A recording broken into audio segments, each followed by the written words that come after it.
Assalomu alaykum hurmatli obunachilar. Bugun 29-may. Xudo xolasa ish jarayonimiz Quva tumanida boshlandi. Tashqi shapka hamda darvozaxona va ichki shapkalarni xudo xolasa chiroyli tunuka fonda olib beramiz. Xudo xolasa mana ko'rib turganingiz bu yoq polnis shapka.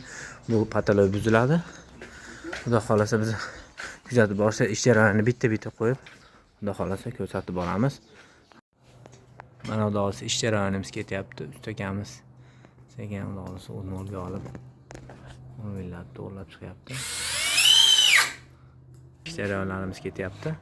Mana ichki shapkalari xudo xolasa juda go'zal bo'lib, xuddi shu holatda o'sha terilib bo'lay deyapti. Xudo xolasa 3 ta kasetamiz qoldi. 3 ta kasetni qo'yib bo'lganimizdan keyin xudo xolasa darvozaxonaga o'tamiz. Darvozaxonaga qo'yish jarayonlarimizni ham inshaalloh qo'yib boramiz.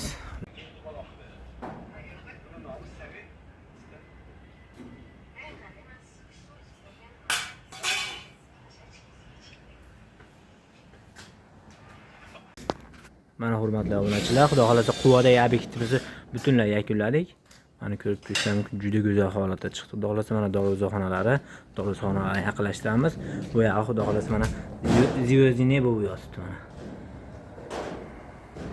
Juda go'zal holatda chiqqan. Xudo xolasa mana bu ichki shapkalari. Mana ustakamiz oxirgi tochkani qo'yapti xudo xolasa. Endi sizlar bilan tashqariga sayohat qilamiz. Tashqari shapkachamiz o'ta mo'tadil bo'lgan kichkinagina tashqi shapkamiz. Tashqi shapkamizda lentalari tillarang bo'ldi, lolasi ham tillarang bo'ldi. Faqat ichkariniki oq bo'ldi. Kimga shunaqa xudo xolasa sifatli, arzon va yaxshi tunuka fonlar kerak bo'lsa, bek tunuka fonga, ya'ni bizga murojaat qilishingiz mumkin. Mana ko'rib turganingizdek juda go'zal holatda chiqdi. Xudo xolasa murojaat qilishingiz mumkin. Sog' bo'ling, salomat bo'ling.